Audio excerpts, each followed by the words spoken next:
All right, 49ers fans, welcome to another episode of the 49ers Rush podcast. Wasn't planning to go live right now, but we just had a giant trade in the NFL. And I think the implications for the 49ers, if not the 49ers, the AFC alone are worthy of jumping on and talking about this. But even more importantly than that, this trade directly affects the 49ers and Jimmy Garoppolo. I really now the Saints don't want Jimmy Garoppolo. The Eagles don't want Jimmy Garoppolo. But whenever we finish this podcast, which is not going to be a real long one, I want to go through why the Eagles did this and what they gained from it, why the Saints did this and what they gained from it, and what the repercussions are whenever you look at the draft chart and the draft trade chart, which this trade lines up relatively well with, by the way, and also what teams they are going to jump in front of now. And I think, it makes sense. Why would you do a trade at this point, right? Look back. It's almost a month to the day that the 49ers made a very similar move where they jumped up in capital. Why? Draft big trades in the first round are dependent on one position almost exclusively, and that's the quarterback position. Now, here's the question. Okay, let's define this trade first off, okay? Because I think it's important. The Saints, what did they get? They got pick 16, pick 19, and pick 194. So 2 first and then pick 194. What did the Eagles get? Eagles got pick 18, 101, 237, and this is the big one, a 223 first and a 224 second. Listen to that now, because this is, it makes sense for both teams. I understand. It's so clear. Like when people do something and act in a certain way, probably one of my strengths is step back. Why would the Saints do this? Why would the Eagles do this? Let's make it make sense. I don't follow the Saints and Eagles near as close as I do the 49ers, and that's okay. For the Eagles, why would the Eagles do this? They had 3 first rounders. Why trade 2? Okay, makes sense. They want to see, can Jalen Hurts solidify this job? What does this trade do for the Eagles? It gives them one more year of, let's wait and see. They're extending the tryout period of Hurts. If he takes the job full throttle and goes forward, great. Now they can stock up all those picks that they're trading into the future and build an awesome team. I totally get that. Also, on top of that, they still have 2 first rounders. They still have pick 15 and pick 18. So they're doing just great.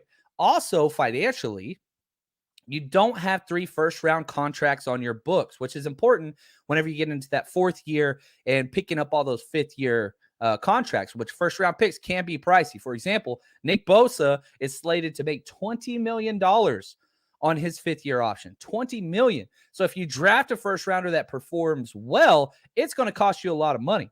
It's just kind of where it is. Now, if you look at Brian Burns, who they picked up his 5th-year option, I think his is like 10 to 12 million. So you can see the difference with there's accelerators in that if you make Pro Bowl once, twice, things like that. That's what, kind of shoots it up, MVP years, things like that. So why would the Eagles do this? Eagles do this because it just elongates their tryout period of Hurts, and the quarterback class of the future next year, pretty damn strong. So if Hurts doesn't pan out, then guess what? Trade up. They got all the capital in the world to be able to do whatever they want. They'll be able to bounce around. All right, now let's go to the Saints, which I think is way more important whenever we're talking about the 49ers.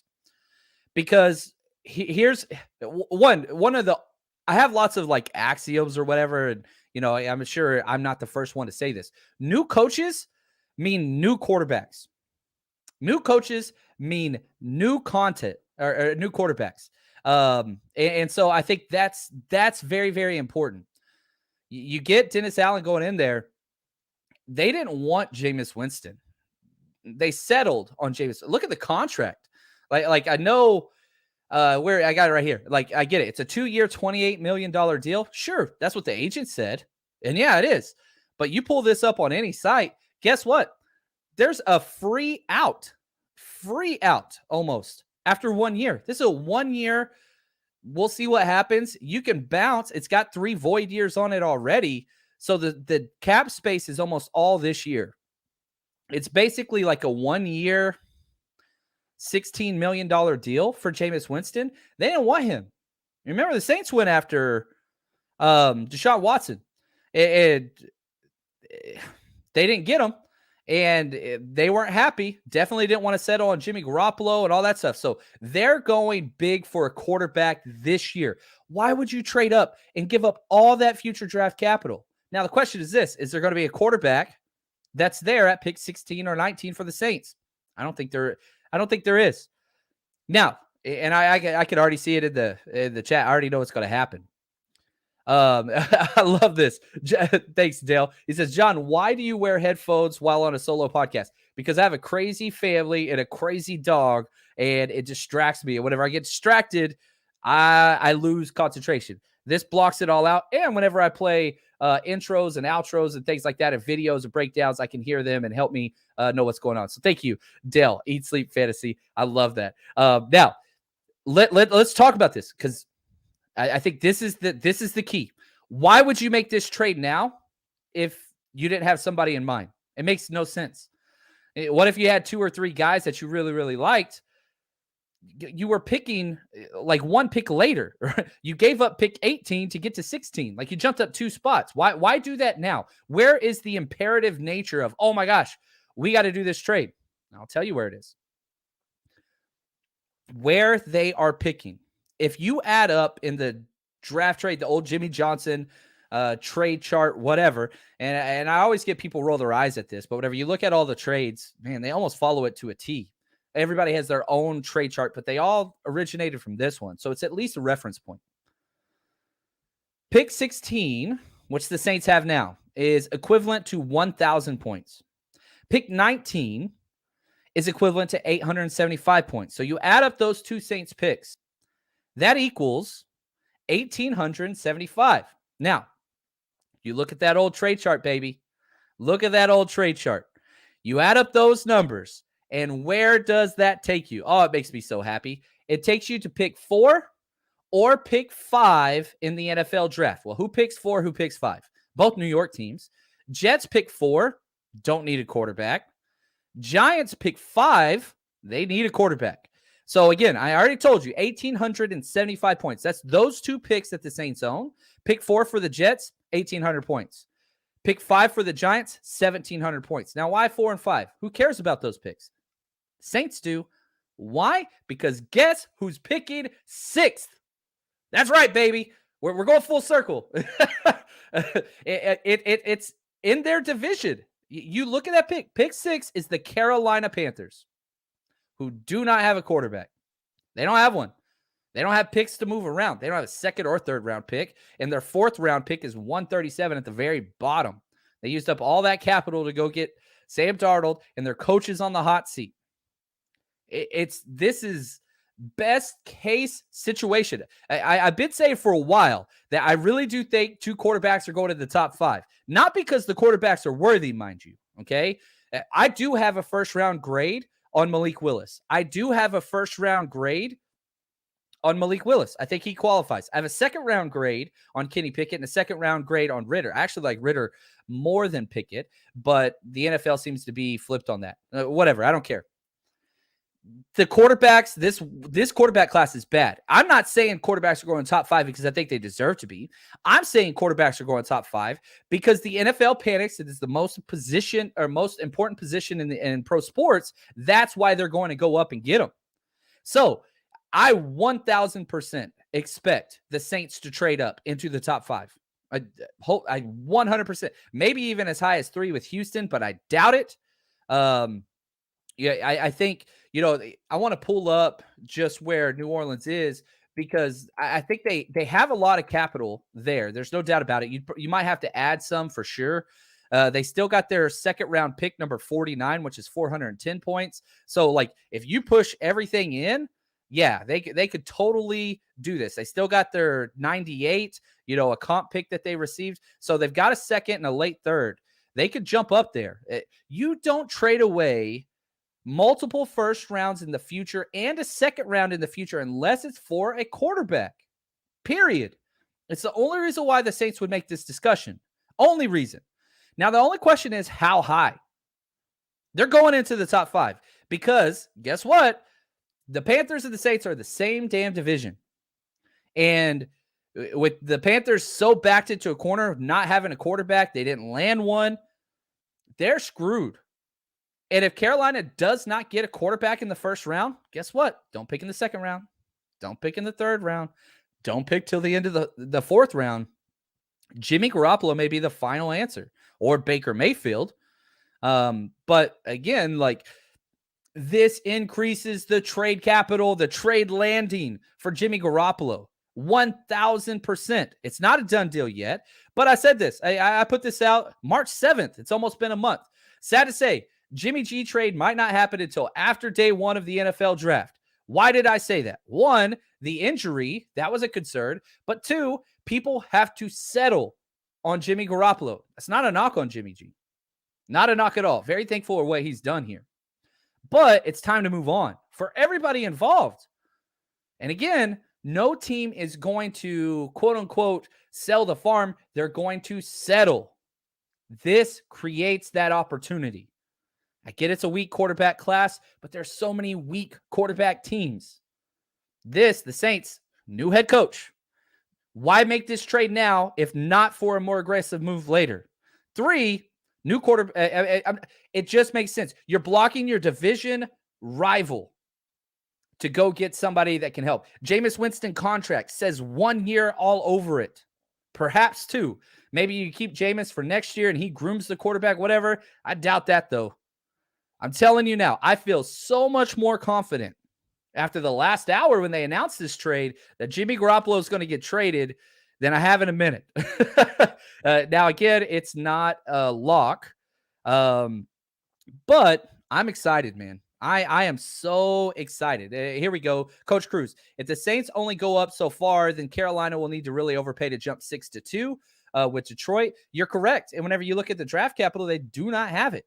So if you're Detroit and you're wanting to jump back, 1, I think Detroit's getting Malik Willis. I think this is a trade for the second quarterback off the clock, to be honest with you. But if you're Detroit and you're going to fall back from 2 to 6,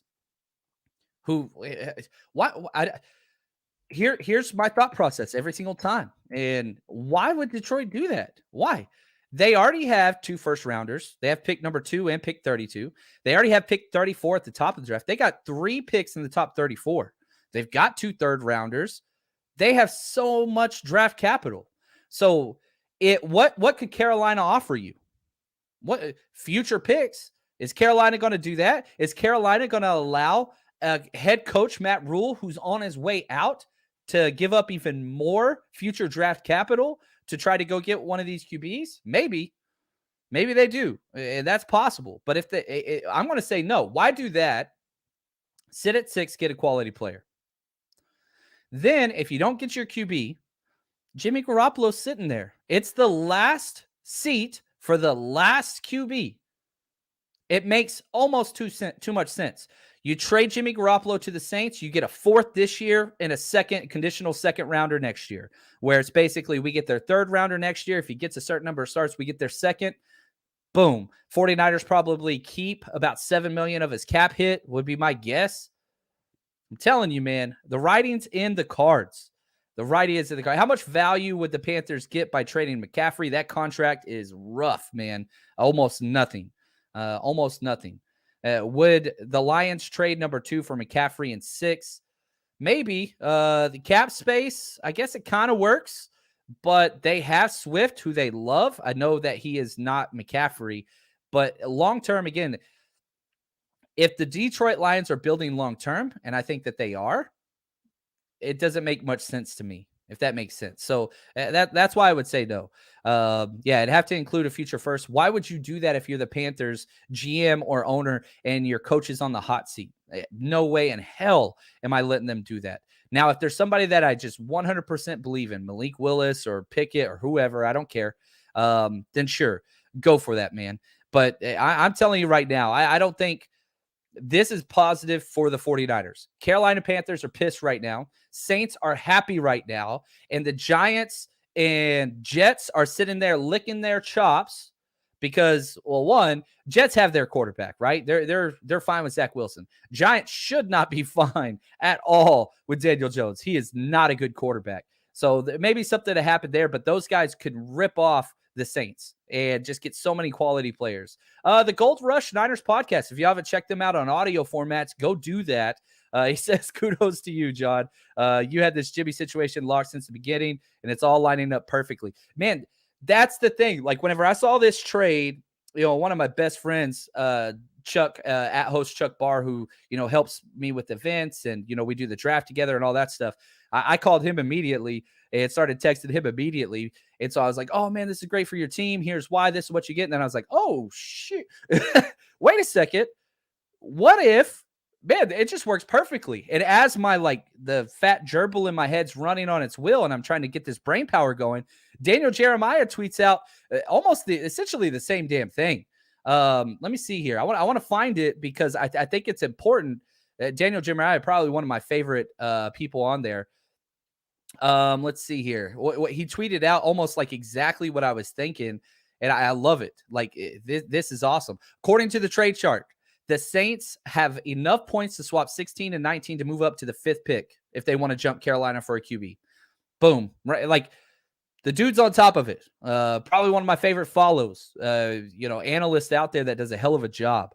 So I'm pumped about this, and 49ers should be too. Yeah, we got to wait. That Jimmy G trade might not happen. I said after the first day, might not happen until after day 2. But a little bit of fire added to this, man, and I love it. I'm very, very happy because now the 49ers have a little bit more potential out with Jimmy Garoppolo going to Carolina. If two quarterbacks got to go top 5 and not to the Panthers. It's possible, man. It's possible. Anyway, appreciate you guys. Hopefully y'all stick around. I've got a live show coming with Brad Graham, one of the heavy hitters, man, of SF Niners. He had Frank Gore on his podcast earlier. Actually, Frank Gore announced his retirement there. We'll be back in just a couple hours. I got to set that show up. But if you haven't yet, hit subscribe, guys. We're putting out more content than we ever have before, stepping our game up, giving you guys what you deserve. And as we continue to go to the draft, we got you covered. We got you. So thank you guys. Appreciate you. And man, I'm feeling good. I love draft trades, baby. Love it. Thanks, guys. Appreciate it.